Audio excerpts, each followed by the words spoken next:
Y a partir de aquí todo es toxicidad.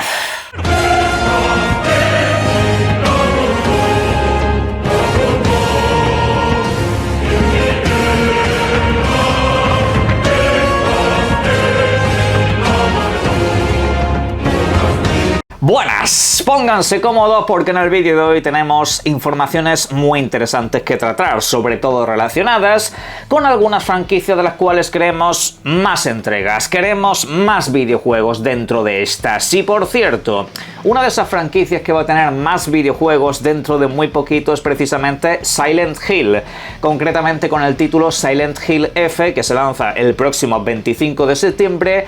Lo podéis conseguir mucho más barato si lo hacéis a través del link de la descripción a Eneba. Pasaros por ahí porque, por ejemplo, yo he estado echando un vistazo a la versión de Xbox. Si un código global, o sea, esa clave digital te vale para todo el mundo, he visto que me sale por 65 pavos en lugar de 80, que es lo que cuesta oficialmente. Así que unos 15 pavos aproximadamente que te puedes ahorrar para luego comprar cualquier otra cosa, o para ahorrártelo y comprarte una casa con una piscina. Pero bueno, la cuestión es que, por cierto, también podéis hacer una cosa, aplicar el código AGOS8, todavía lo tenéis activo, lo dejo por ahí también, para que le echéis un vistazo, un 8% de descuento sobre básicamente cualquier cosa que compréis, incluso, pues yo que sé, otros videojuegos, tarjeta de suscripción. De lo cual, por cierto, también tenemos que hablar en este vídeo, de las dos suscripciones principales. Precisamente comenzando con Game Pass, vamos a hablar de suscripciones, porque hay una mejora bastante interesante que está a punto de llegar para todos los usuarios. De momento, esta función la están pudiendo utilizar los que están dentro del programa Insider de Xbox, un programa que trabaja como en un segundo plano, donde los usuarios inscritos pueden acceder a funciones que a futuro van a llegar a todo el mundo. Y bueno, la cuestión es que dentro de Game Pass, como digo, hay cambios bastante interesantes, porque por ejemplo, el tema de retransmitir tus videojuegos a través de la nube ya no va a estar limitado a Game Pass Ultimate, en este caso la membresía más cara de esta suscripción, que te permite acceso a videojuegos día 1 y todo lo demás. No, parece ser que ahora también hay la disponibilidad de juegos en la nube si estás suscrito a Game Pass Core, el que te da acceso al online, o a Game Pass estándar, que no tiene videojuegos de lanzamientos día 1, pero que sin embargo tiene, por supuesto, el catálogo a posteriori. La cuestión es que esas dos membresías también nos van a dar ese acceso, con lo cual la nube va a ser más accesible y más para todo el mundo, aunque eso sí, todavía quedan muchos países para que este sistema acabe llegando. De momento los servidores no están disponibles en todo el mundo, pero bueno, la cuestión es esa, que para cuando lo estén, podrán tirar a través de suscripciones más baratas de videojuegos propios, porque la idea de los títulos en la nube es que no solamente estén limitados a los videojuegos de las suscripciones que estamos comentando, no, sino también a tu catálogo propio. Por ejemplo, el videojuego del Rey Mono se puede transmitir a través de la nube, así como otros muchísimos títulos propios que no necesariamente tienen que estar dentro de Game Pass, y obviamente por eso hacía falta que se pudiera acceder mediante una membresía más barata. De hecho, no se descarta un nivel dedicado expresamente a la nube que todavía fuera más barato, pero bueno, veremos a ver en qué momento nos aplican eso.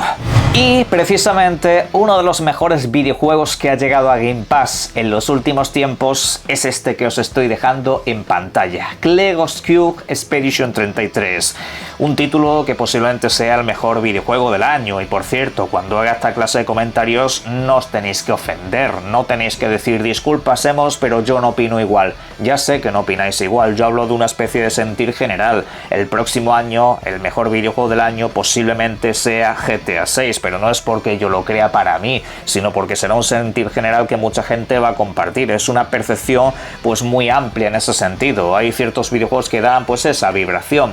Pero bueno, volviendo al título, ya sabéis que de este videojuego no se ha descartado en ningún momento que haya contenido de historia, que haya contenido DLC, que haya una expansión para contarnos más cosas dentro del videojuego base, que se venda por separado o en conjunto con el videojuego, no lo sé, pero que habrá más cositas dentro de este universo. Pero es que la cuestión es que el estudio de desarrollo en los últimos días ha dejado caer una entrevista en la cual nos dicen que Cletos Cube va a ser una licencia a largo plazo, que no se va a quedar solamente en esto. Han dicho básicamente, no hemos terminado con esto. Y no necesariamente tiene que ser un Expedition 60, por ejemplo, aunque muchos tenemos ganas de ver esa historia, ¿no? De los forzudos que fueron ahí a enfrentarse a la pintora. No sé si alguna vez veremos eso, pero la cuestión es que esto va a ser una franquicia llamada Cletos Cube. Igual que existe, por ejemplo, Elder Scrolls, y dentro de esa licencia pues tenemos Skyrim, Oblivion, Morrowind y así pues otros muchos títulos, ¿no? Pues esto va a funcionar más o menos de esa misma manera. A largo plazo pretenden seguir haciendo videojuegos dentro de esto, posiblemente con los mismos sistemas, posiblemente se trate de una franquicia de videojuegos de rol por turnos, salvo que quieran hacer algo por separado. Igual que, por ejemplo, Final Fantasy, pues hacía también videojuegos un poco fuera de la lista numerada, que cambiaban un poco el estilo de juego. Pero bueno, eso lo dicho, al final dará para mucho a largo plazo. Tened en cuenta que esto no es un estudio grande, que esto no tienen tanto presupuesto, aunque ahora sí, porque están ganando muchísimo dinero, pero la cuestión es que ellos no piensan crecer a lo grande. Me refiero que ellos lo que han comentado es que no pretenden ser un estudio de miles de trabajadores y cosas por el estilo, que les gusta trabajar un poco como lo están haciendo ahora mismo, que no quieren estar dentro de grandes corporaciones ni cosas de ese rollo, porque al final les puede limitar de manera creativa. Recordad que esta gente viene de Ubisoft, que esta gente viene de otra serie de estudios donde pues no tuvieron esas libertades, y aquí pues la van a tener absolutamente toda. Y oye, pues mira, si me sacan títulos de tanta calidad como este, estamos de enhorabuena, pero sí, no se va a quedar la cosa en Expedition 33, habrá mucho más.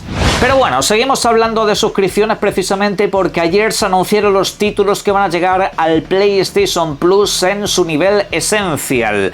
Esto, por supuesto, también se aplica si tenéis alguno de los niveles superiores. Pero bueno, en septiembre podré reclamar los siguientes títulos. Stardew Valley. Yo creo que a este videojuego no le hace falta ninguna clase de carta de presentación. Un título de corte independiente que va sobre todo de gestionar granjas y que en este caso puedes acabar perdiendo la vida dentro de él.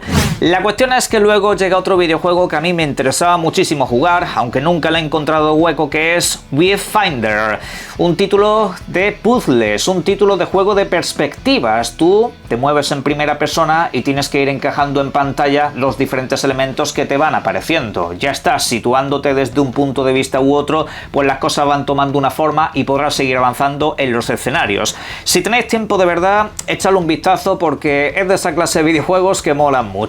Aunque, por supuesto, vais a tener un pequeño problema, y es que a esta tanda también llega el videojuego que estáis viendo ahora mismo en pantalla. Ojo, porque se trata de Psychonauts 2. Uno de los mejores videojuegos de plataformas de esta generación, por no decir de los últimos 20 años fácilmente. Una maldita pasada, un derroche de imaginación tremendo a la hora de crear pues elementos plataformeros, a la hora de utilizar las mecánicas de juego con el personaje, a la hora de crear historias en torno a este.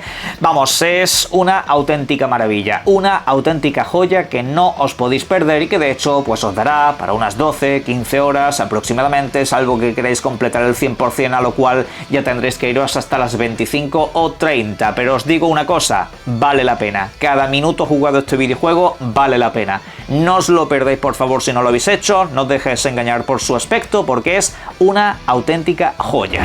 Es un juego de Microsoft, de hecho, al igual que este otro del que vamos a hablar ahora mismo, Forza Horizon 6, un título que como tal no ha sido anunciado oficialmente. Videojuego de conducción de mundo abierto que en este caso pues pertenece posiblemente una de las mejores, si no quizás la mejor licencia de coches de todo el siglo. Es una maldita pasada de franquicia y bueno, pues su sexta entrega no debe de estar demasiado lejos de ser anunciada. Pues ojo, porque tenemos información acerca de esto y viene de alguien pues bastante confiable en este caso.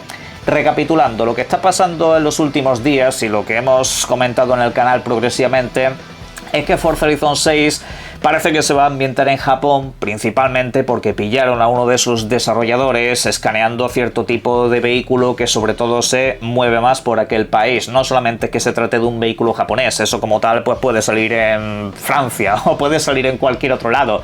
La cuestión es que es un tipo de vehículo que no suele correr por carreteras fuera de allí. La cuestión es que después de eso nos encontramos que gente muy confiable de esta industria como Nate the Hate, por ejemplo, también nos encontramos al medio Insider Gaming, así como otros cuantos decían que según unos papeles que les habían llegado, pues el videojuego iba a ser presentado durante el evento de Tokio durante este próximo mes de septiembre, vamos, a finales de mes, entre el día 24, 25 aproximadamente, ahí debe de empezar todo. Bueno, y la cuestión es esa, que todo apunta allí. Y de última hora lo que tenemos es una información algo más precisa, que nos viene de Tom Warren. Ya sé que a muchos no os cae bien esta persona. En lo personal a mí tampoco demasiado, pero la información que trae se cumple. Principalmente porque este señor es de las pocas personas a las que Phil Spencer concede entrevistas. Y es bastante curioso que conceda entrevistas a una persona que le filtra cosas. Me parece a mí, o me da la sensación desde hace tiempo, que esta persona no es tanto que filtre sin permiso, sino que de hecho es como una avanzadilla de noticias de parte de Microsoft. Pero bueno, es simplemente una sospecha. La cuestión es que esta persona, concretamente este periodista, nos ha comentado que efectivamente el evento de Tokio es la idea que tiene Microsoft. Obviamente son planes que pueden cambiar, pero que todo apunta ahí, que de hecho los planes internos son esos: hacer una aparición y que el videojuego de hecho no tarde tanto tiempo en lanzarse. Porque esto ya entra un poco más en el terreno de la especulación por parte de Tom Warren, y es que, por lo visto, prevé que el videojuego se va a lanzar en la primera mitad del próximo año, pero es una previsión, ¿vale? Él lo que confirma es eso: evento de Tokio, efectivamente es la idea que tiene Microsoft. Pero lo que tenemos por aquí básicamente es esto, que como tal, primera mitad de 2026 se vuelve muy probable, sobre todo porque son videojuegos, los Forza Horizon, que en general se anuncian y se lanzan a los 5 o 6 meses aproximadamente. Suele funcionar así, no suelen anunciar para sacártelo un año después literal, no, sino que de hecho suele ser algo más, suele tener una cadencia de anuncio-lanzamiento muy temprana. Así que un anuncio en septiembre nos puede situar el videojuego en febrero o en marzo, posiblemente más marzo, abril, antes de que se lance Grand Theft Auto 6. Sería un poco una buena idea, y tampoco para coincidir con Resident Evil Requiem. Pero bueno, la verdad que podría ser un auténtico notición, podría ser un auténtico pelotazo. Y por cierto, también comenta Tom Warren que no está del todo garantizado que llegue día 1 a PlayStation 5, que como tal la idea de Microsoft es esa. Otra cosa es que el estudio de desarrollo tenga tiempo, no van a retrasar un videojuego para sacar esa versión necesariamente, pero bueno, si llegan a tiempo lo sacarán, será lo normal. Eso sí, para Nintendo Switch 2 de momento nada de nada. Un videojuego de Microsoft que sí llegará para PlayStation durante la primera mitad del próximo año será Starfield. Los informes nos dicen que concretamente hacia la primavera deberíamos de esperar esa versión, la cual llegará por supuesto con todo el contenido existente y el que todavía está a punto de lanzarse.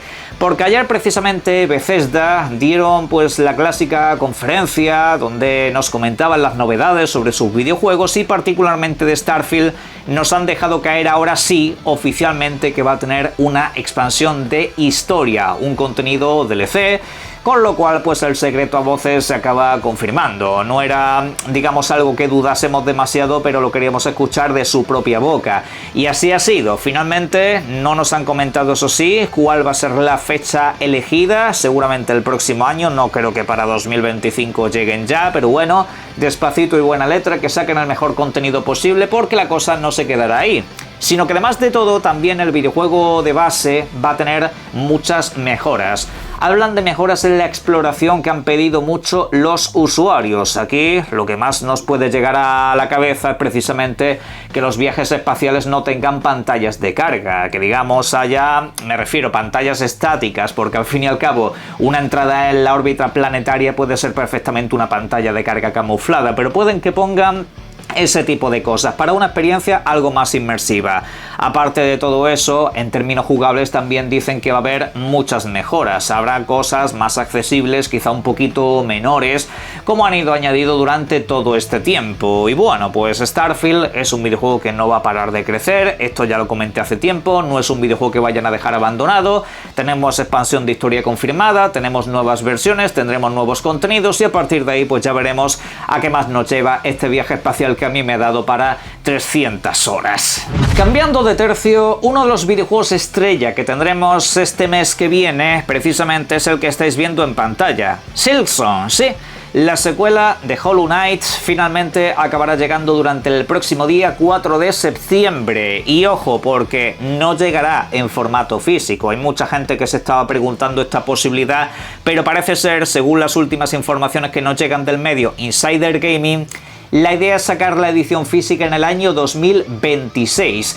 Esta edición física primero, por lo visto, llegaría a las plataformas de Nintendo y luego a todas las demás. Al menos según la información que tienen ahora mismo. Parece que tienen pues una prioridad en ese sentido.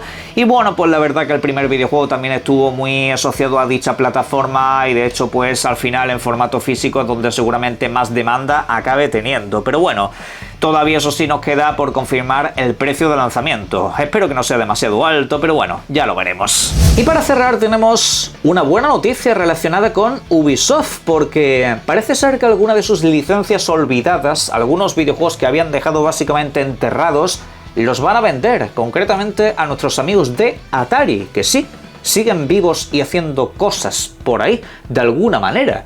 Y bueno, las licencias son las siguientes: Cold Fear, título lanzado ya por el año 2005, si no recuerdo mal.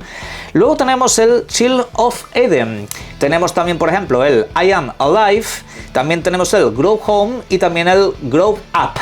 Bien, pues estos 5 videojuegos ahora pasan a formar parte de Atari y su licencia correspondiente. En principio, la intención que tiene la compañía que los acaba de comprar es remasterizar estos títulos, es decir, sacarlos de nuevo al mercado para todas las plataformas, darle un pequeño lavado de cara visual. No sé si en términos jugables harán la gran cosa, pero bueno, se apuntan a esta moda de traer videojuegos que estaban olvidados en el pasado, lo cual a mí me parece perfecto.